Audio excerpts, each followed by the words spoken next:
Hello, everybody, and welcome back to Sports Debates. Final four of the NFL playoffs is set, and we're ready to preview the AFC and NFC championships. We've got the whole panel here, and we are excited to talk about these great matchups. Quickly, we just want to give our flowers to last week's picks. So, Manuel, Jalen Carter came up big, won it for the Eagles. I failed big time. Amari Cooper, 0 receptions, so I got to make up for it this week. So let's get right into it. And we're going to start in the AFC with the Bills and the Chiefs. This is actually the second game, but we're going to talk about the Eagles last.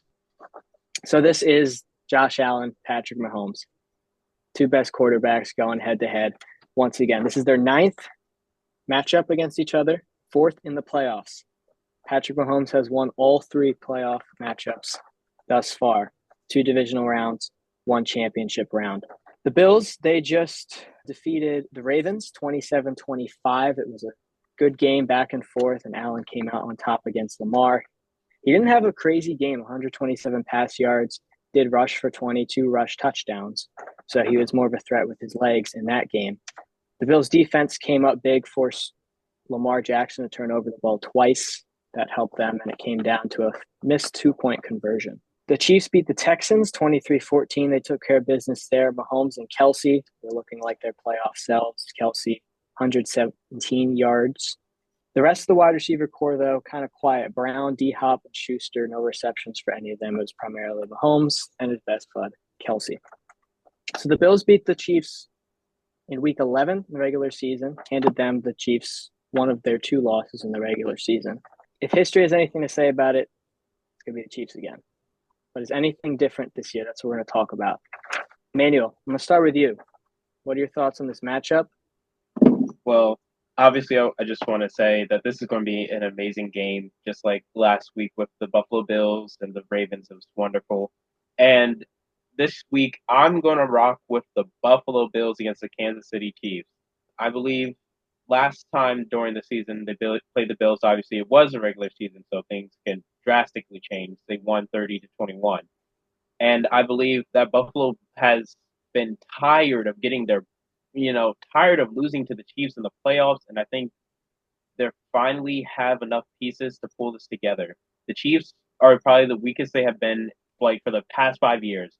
And I think the Buffalo Bills, even though the loss of Stephon Diggs hasn't really affected them at all, I feel like it's still, losing a top tier receiver obviously does something to a quarterback and team.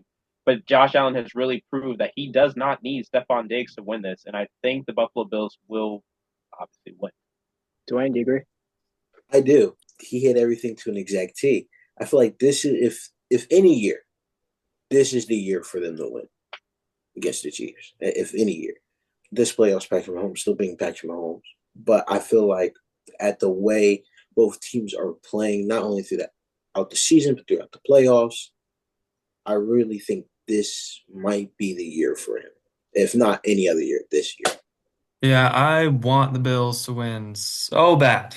I really do. I, like every single NFL fan that's not a Chiefs fan, has really disliked the fact that Mahomes has made, what, like seven AFC championship games in a row, going for a three-peat in his fourth Super Bowl.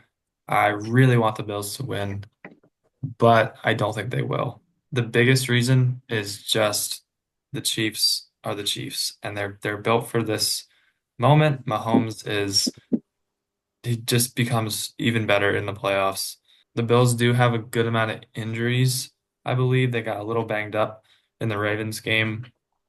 Taylor Rapp, their safety, he's not playing. So they're gonna have a rookie safety in there. The Chiefs are at home. I really don't want them to win. I guess this is kind of like an emotional hedge. Like I'm picking the Chiefs, and so if I'm wrong, I'll be happy. But I do think the Chiefs are gonna win again. Yeah, so sticking with you, you had some thoughts on this kind of narrative that surrounds the Chiefs, right? They've been a dynasty, but a lot of people are calling the referees their 12th man, right? They're just always siding with the Chiefs. Has that changed at all? Is this a real narrative? What are your thoughts on that? Yeah, it's definitely not a popular opinion. think it's the minority at this point. Um, I guess if you look at the Texans game, I will say for sure that there were a few calls that were bad calls that went in the Chiefs' favor. There was the late hit on a weird slide where he was running around and it just shouldn't have been called. And I think they didn't even really hit him. And then there was a roughing the passer call that should not have been called. And then I don't think this one was called, but Mahomes, everybody's seen the clip of Mahomes flopping out of bounds. And that it makes him the villain, right? But I just think that it's gone a little too far. Like when I'm seeing videos of people complaining about a hip drop tackle that wasn't called against the Chiefs, that's when I like say that it's too much. Because the hip drop tackle has not been called a single time like all year. I know they added it and it's a dumb thing, but when people have bashed this narrative so far that they're complaining about that, that's when I draw the line. Every quarterback, Brady, Rodgers, they've gotten the same treatment from the refs. It's just kind of, I guess, what Mahomes has earned. And he really does play to the refs, which is really annoying.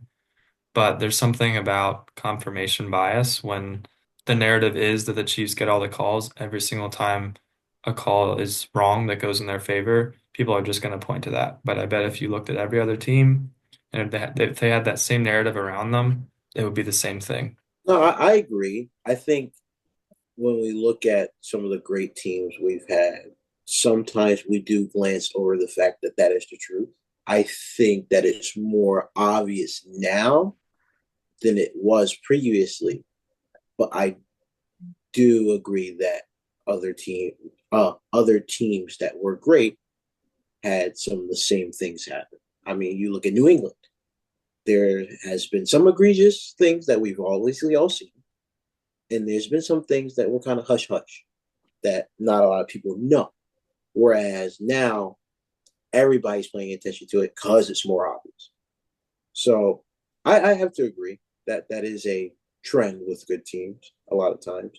A few good teams that I don't want to say rely, but that doesn't happen to. Because I can't say the Chiefs, well, this year they've relied on it, I'll say, but I can't say last year they did or years previous where they won. They haven't relied on it. Obviously, when you're one of the best players or teams, especially for the NFL, you see it in the NBA with like the past dynasties and like the head of the league, the face of the league. Everybody gets those same type of things with foul calls. And you see it this year with Kansas City, especially last game, where these plays, these flags are called on third downs, and these are huge momentum downs for the Texans, who were playing extremely well and up until that point. Mind you, I'm pretty sure every time there was a flag on one of those third down plays, they ended up scoring after getting the first down after the flag. So those were huge plays.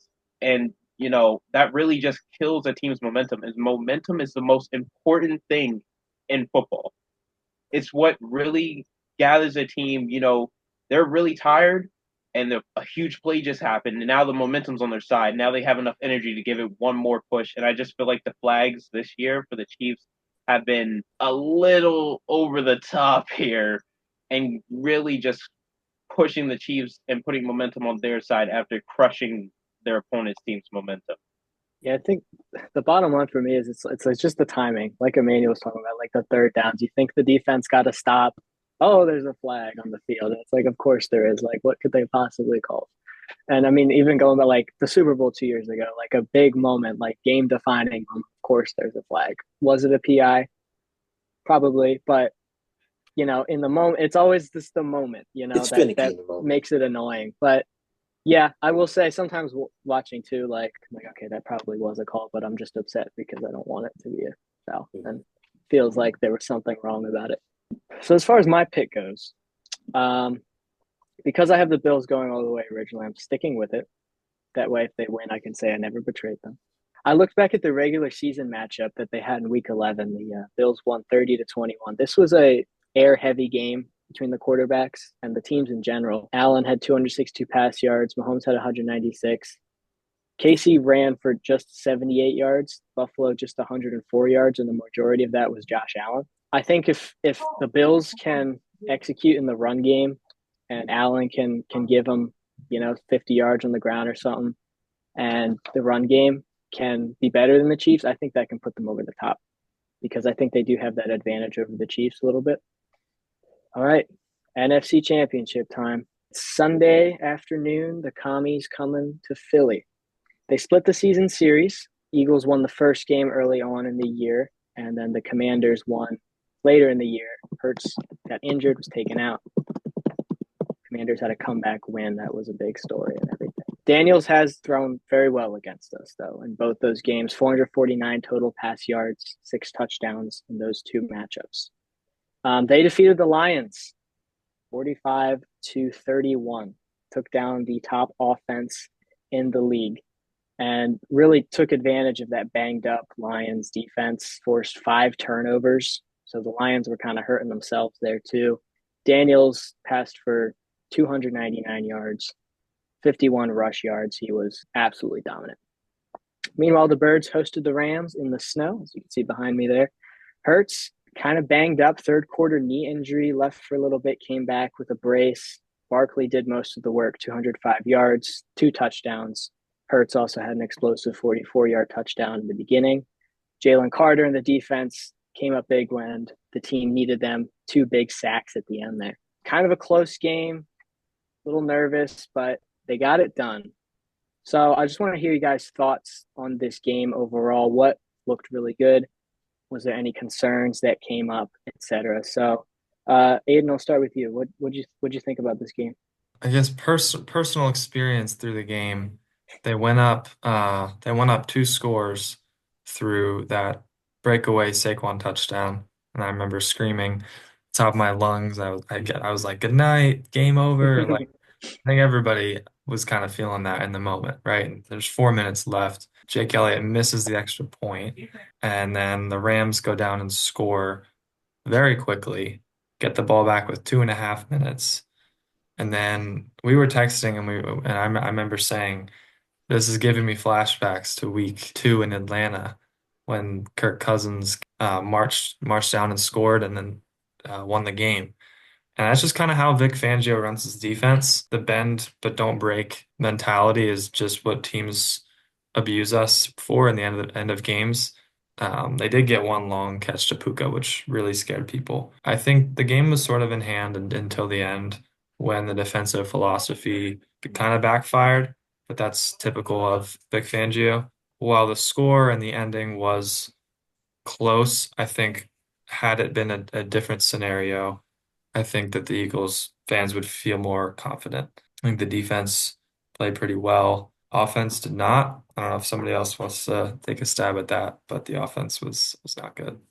I'm looking at that offense, and I'm looking at the safety, me personally. And when I look at that safety, I don't look at the line. I think the line played as best as they could in that situation. I'm looking at Jalen Hurts. Part of me is like, okay, I do understand. You're in a tough situation. Either you just gotta get out of the end zone at least. For me, like they're blocking very well. You can easily. He had an angle to go, even though he was slightly hurt. Just a little bit of an angle to go. That's one.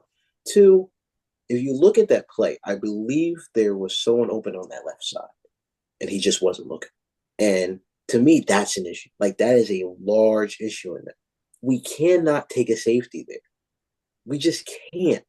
In a playoff game, that is not acceptable. It's not to shift the entire game on him because he had actually a pretty solid game. But I still would like him, like in this next game, I would like him to do superiorly better. Not just much better, superiorly better. So we can look at it and say, oh, we don't have to rely on Saquon. Like, even though we do some at times, I want to sit there and be like, we don't have to. Saquon is an addition, right, for this game. Just for this game. Maybe not for, I hope for the Super Bowl, but just for this game, I want him to play out of his mind. I don't really blame Jalen Hurts for the safety. It might sound crazy. I feel like that's more of the play caller there. Why are we passing it there?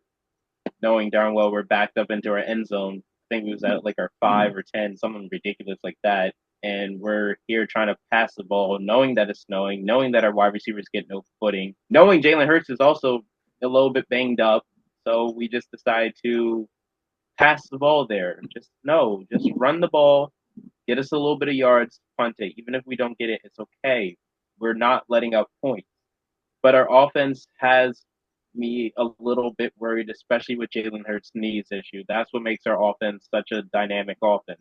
We're able to not just rely on Saquon. As we saw earlier in the game, we was able to run some RPOs throughout the game. On one of the plays that Jalen Hurts scored, which was 40 yards, he kept the ball and obviously scored for 40-yard touchdown. So that's what makes him such a dynamic quarterback is his leg.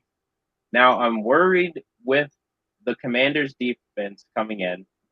I'm a little bit worried about what Jalen Hurts' knee will be like because that will take away a huge part of our offense. And I'm not. It might sound crazy to say this, especially after what we've seen flashes of it in the season, but I'm not entirely confident in our passing game. Just have to say it out there. But yeah, I'm a little concerned. We'll keep rolling off that because I wanted to touch on kind of this narrative. We've talked about it before. I've been listening to it all week on Sports Talk, on ESPN, all this stuff. This narrative around Jalen Hurts, I've heard everything. He's not an elite quarterback. He's overrated. Put him on any other team, they wouldn't be good. He's carried by Saquon. Can't throw all these stuff. Obviously, we have a little bit of bias as Eagles fans, but I think we're all able to kind of look at this in just a football perspective, unbiased. That Jalen Hurts is a quarterback, and then Jalen Hurts is a quarterback on this team. How can you respond to these criticisms? And he's a game away from being in the Super Bowl for the second time in his career. 2 years ago, he outplayed Patrick Mahomes in the Super Bowl. He's the same guy. Dwayne, I'll start with you. How do you respond to kind of the Jalen Hurts criticisms that have been going on? I feel like it's granted a little bit. Same way we were in that Super Bowl. He outplayed Patrick Mahomes, right? I need to see that now. I need to see that right now from him.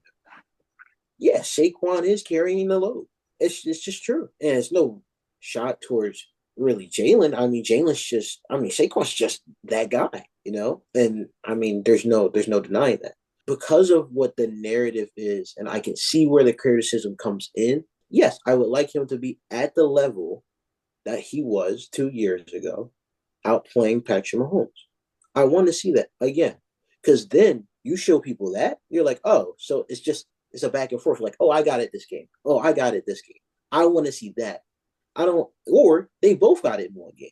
That would be beautiful. But I need to see that from him. In the season, sure, he did that multiple times. I'm fine with that. But I'm talking about in this playoffs in particular. I need to see that. Yeah, my take is definitely nuanced.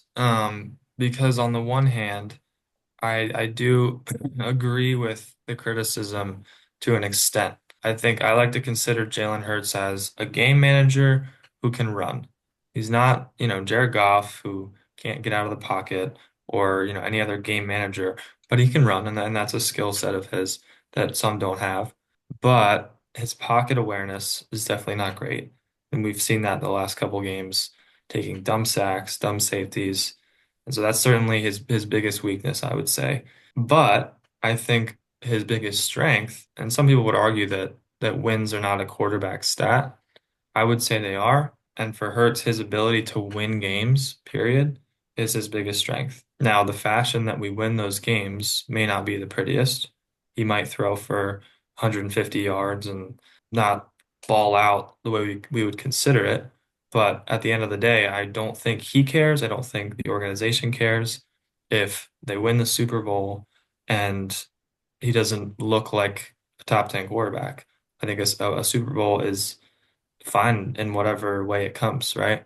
And to be honest, I think even if the Eagles do win the Super Bowl, the consensus is that he's not a top 10 quarterback, and that's fine. You don't necessarily need a top 10 quarterback to win the Super Bowl if you have everything around him the way that the Eagles have, right?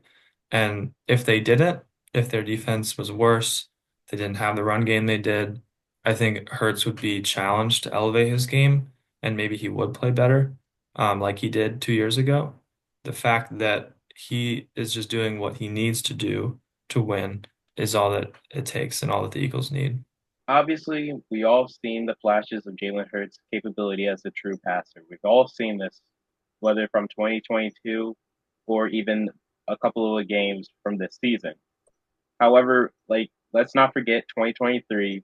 Our offensive coordinator, when I watched those games, I wanted to take a cyanide pill. I'm not sure if I can say that, but that's true. It was horrendous. And we saw the beautiful 2022 performance we saw from Hurts, and then we saw a deep decline there in 2023. Then we had a shaky start in 2024 as we brought in a new offensive coordinator. So I'm sure they were just trying to gel and try to figure it all out.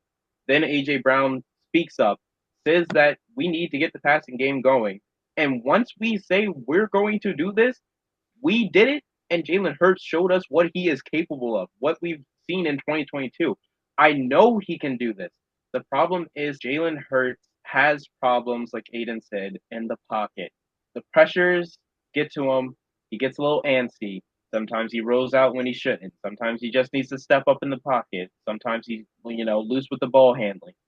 These are problems we've seen, but I know he's a capable passer. When he needs to be that, I know he can be that. You know what? I'm not even gonna say anymore. I have faith in Jalen Hurts. I know he can do this, and if he needs to do this for the Washington against the Washington Commanders, he's gonna do it. Amen. I feel like regardless if we need it or not, he needs to show up as a great player that you want to be, regardless of if the game is an absolute loss, an absolute win. If you want to be a great player, you show up regardless. And I mean, that's what greatness is. You show up regardless of circumstance. You show up regardless of condition. You just show up in games. So if he wants to be great, he'll show up. If he wants to be good sometimes, because yeah, we can still win, I guess, or it's this nonchalant feel that he has. Like, yeah, we can win. Yeah, that's fine. Or no, I don't feel like losing. No. You're supposed to be, I'm gonna go out and do this. If you don't do that, you're not showing you can be great. You're showing that you can be at time person. That's not showing greatness. And I know that he has greatness. He just needs to go out there and show it. You're right in a sense, but it's like showing up to your job and you're off that day. Why are you showing up to your job and you're off and you don't need to be there? You don't need to do any work. When you got somebody that can control the game like Saquon Barkley and that offensive line that puts people on their butt and pancakes them almost every game, he doesn't need to be there. He doesn't have to show how great he is because he doesn't have to work as hard as he had to in the previous years. In 2022 and 2023, we didn't have that dynamic running back such as Saquon Barkley. He had to show up, show us what he can do, and show how great he was. That's why 2022, he was easily a top 10 quarterback. I don't know exactly where we would rank him in 2024. You got Saquon Barkley. I don't think he has to do his greatness. My take is actually pretty similar to Aiden's, and I will admit, after we went 2-2, I'm pretty sure I put it out on my Instagram note or something that Jalen Hurts was overrated. I was a little upset. I think Aiden sparked a little discussion there. So, but from that point on, the team turned it around, and they won in whatever way they needed to. If all we needed was Saquon to go run for 200 yards, then that's what we did. But there's also games, if you look at his game log, he's also gone out there and tossed a couple 100 yards when we needed to throw.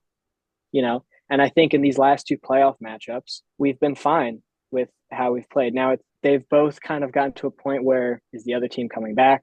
Do we need to do a little more? But that's when you have the best defense in the league and they stop them for you. Now, these next two matchups, he might need to throw a little more. And last game, he actually had a couple deep passes that were dropped, or he had the Devontae Smith play that was called back. I think Brown and Goddard both had deep passes that they dropped. And that's not to add like what if stats, but more so that he saw open guys and he threw them. The people want to see, a sexy game line where he's got 250 passing yards, 3 touchdowns, the Josh Allen numbers, the Patrick Mahomes numbers. And that's true. I would love to have a quarterback that does that. But what I also would love to have is a Super Bowl championship. If it takes, a stat line of 128 pass yards on 20 throws, sure, if that's what we're going to do to win, I'll take it. Whatever he needs to do to win, he's going to do it. So, well, here's my thing, right? Are we asking about winning, or are we asking about Jalen Hurts? We're asking about Jalen Hurts. Great example, right? look at basketball analogies for me. You look at Kobe and Shaq, right? Kobe and Shaq had a great few seasons together, right? If one had a bad game, the other one would just step up. That's fine. But did we look at either one of them and say, you know what? Don't play to your greatness. Did we say that? No. We wanted both of them to play to their peak, regardless if we felt like, oh, well, we just need one of them to win the game, which is true. But both players we wanted to see at their peak. And that's what I'm saying. I want Jalen Hurts and Saquon at their peaks. I want them to play both very well. I understand that, whatever to do to win, and I'm fine with that 100%. But if we're looking from the perspective of Jalen Hurts, of his greatness, of how I feel about him going forward, I want there to be a Shaq and Kobe type thing. I want there to be, you can be great and I can be great. I don't want to rely on you having a great game. I want to be a part of you having a great game. That's my opinion when it comes to that. I have no doubt he can do that. And I'm very confident he can. I just want him to show me it in this next game, and I'll feel more confident in him, just in general. If I could close this out with this point, I get what you're saying, Dwayne. I trust the organization's vision of desiring to win more than I want Jalen Hurts to play well. They have a formula to win, and I think probably even if Jalen Hurts were falling out, I think we would say that trusting Saquon and our rushing offense is more of a safe bet. And for whatever reason, their formula is run the ball, tire out the opposing team. Hurts has been really good at not turning the ball over, which is huge. Say that he does try to go out and they scheme a lot of more aggressive downfield throws. He'll most likely have, a turnover or two over a couple games. And for whatever reason, the Eagles formula thinks that perhaps that's not worth the risk because they just have a lot more of a safer approach with Saquon in the running game. So while I think everybody wants Hurts to play better, if they win the Super Bowl by this formula, then I think everybody needs to quiet that because like the whole thing about not playing Saquon in week 18 was to prioritize our Super Bowl chances. And so if they win a Super Bowl, Hurts is fine, you know what I mean? But if not, if their passing game weaknesses really do hold them back and they can't win, then I think those criticisms are valid. All right, so let's get into this game and our picks. I've heard a lot of things. We're pretty confident, sounds like. But we haven't really talked about this Commanders team. They're coming in with a lot of momentum. They took down the Bucks in Tampa Bay. Then they went to Detroit, took down the best offense in the league, and forced turnovers galore on Jared Goff, picked them off, sacked them, all sorts of things. So now they're coming into Philly. They're hungry. Jaden Daniels, he's no rookie, all right? He feels like he belongs here, and they're ready to take down their division rivals. Aiden, I'll start with you. Who wins this game? I remember I was worried for the Rams game. I hope it doesn't bite me, but I'm not as worried with the Commanders. Even after that Rams game, I was pretty confident that the Eagles could beat the Commanders. I guess two reasons. The Lions turned the ball over, I think, 5 times, you said. That's not going to happen against the Eagles. Even if Hurts has a bad game turnover wise, he and their offense are not turning the ball over 5 times. And two, the Lions defense was really beat up. I think 11 injured guys in their starting lineups, and the Eagles defense is just miles better. I think the Eagles defense played really well in their first matchup against the Commanders. That game should have been a blowout. I think it was only like a one possession game at the end, but Elliott missed 2 field goals, and there was a PI call that gave the Commanders a field goal. They had a garbage time touchdown. Like that game is much more of these teams' real identities than the second one, obviously, with Hurts getting hurt. And I expect this game to be more along the lines of the first one, being in Philly. So I have the Eagles. Daniels scares me to a degree, but I think the Eagles defense is the best defense he's gone up against in his NFL career thus far, and I think that they're gonna cause some problems. I have the Eagles, obviously. I just think that our defense is going to do well enough to where our offense can relax a little bit. Washington went against, yeah, right, a pretty banged up Detroit defensive team. And for someone like Jaden Daniels, it's just that's for eats. With us, he's not going to have the same amount of fun. Like he's going to have a rough day in the pocket. Let me say that. I feel like he will not get an ample amount of time as he's used to in that pocket, forcing him to make sharper decisions or run, in which I don't think it's wise to run against us, especially since there's been a little talk, especially within the coaching staff of Washington. I think it's wise to pick the Eagles, and not only that, but to say that their defense is going to have a fun time. Oh, well, well, well. I'm so sorry I have to do this to you boys. I'm a Birds fan. I love this team. This is what makes me choose the Commanders to win the game. Jalen Hurts injury. We saw this when we played last time. Jalen Hurts was injured. He got taken out of the game with a concussion. We saw that we were able to run the ball a bit, but then we got to these downs where we were forced to pass it and we couldn't get the conversion. And this forced our defense to come back. Our defense is impeccable, but they will get tired if we don't get these first downs. And if the Washington Commanders not stop our run, but limits our runs to where we can't do the tush push to get the first down, or even throw the ball due to Hurts' injury, then we're not going to be able to win, and our defense is going to get tired, and then they're just going to get abused by Jaden Daniels and this impeccable Washington Commanders offense. So I have to side with the Commanders, though I am obviously rooting for the Eagles. Too many concerns for the Philadelphia Eagles, too little concerns for the Commanders.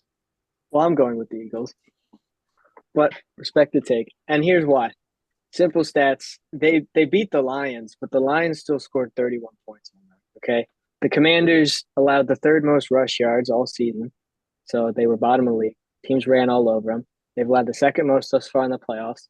They were able to shut down the Buccaneers' run game, but that's because it's a rookie, Bucky Irving. So they were able to take him down. Jahmyr Gibbs, however, ran through him for 201 yards. Barkley has run for 296 yards against them in the two games this season. Career 137 yards per game against them. He's been in their division his whole career, obviously. He's got 324 yards this playoffs. Their biggest weakness in the defense is the run game. And even though they have made it this far, it hasn't been easy. And two offenses have scored a lot of points on them, especially the Lions. They didn't really stop the Lions offense. The Lions offense kind of stopped themselves by turning the ball over.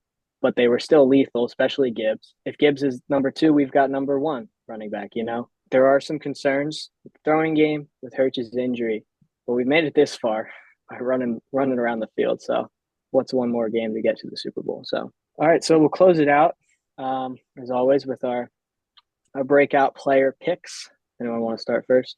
Defensive player for the Eagles. Let's go Cooper DeJean for this one. Quinyon Mitchell unfortunately hurt. Not sure if he's going to be back for this game. But I believe in Cooper DeJean, and I'm calling it now. We're going to see an interception by Cooper DeJean. I know he's capable of doing amazing things, and I'm planning, and I hope to see it this week. As of 40 minutes ago, Goddard and Mitchell will play on Sunday. Cam Jurgens is questionable, however. Got two. Christian Benford for the Bills, cornerback. It's going to be one of those games we're looking at Patrick Mahomes like, hey, Brad, are you sure you want to throw it that way? Are you sure? And then I know this isn't particularly a popular pick, but he hasn't been having the greatest playoffs. I think Jake Elliott is going to have a good game.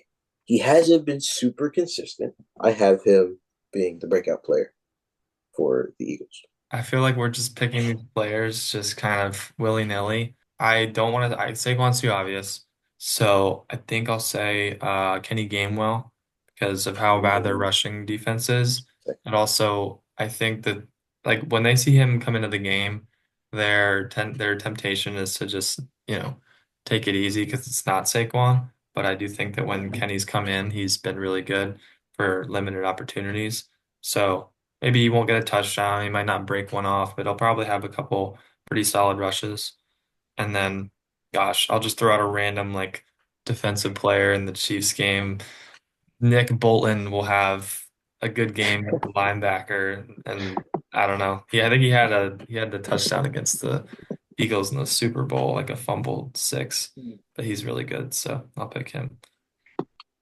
Well, I was gonna pick De'Ami Brown on the Commanders, but he's kind of already broken out like Mm, the last two games. So he's actually my pick. He's gonna have a bad game. They're gonna figure him out and they're gonna stop him. My pick, I'm doubling down on my method from last week, picking a kind of a veteran receiver who's kind of not been doing anything. I went with Amari Cooper. We're going with D Hop today. Bring out the big guns against Josh Allen.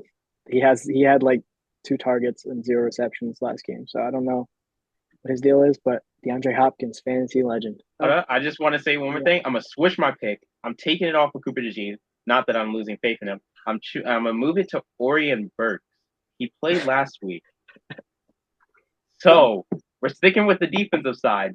But I'm moving to Orion Burks. Right? He should be playing. Zach Bond. He played. yeah. Yeah, he played last week, so he should be playing. Yeah.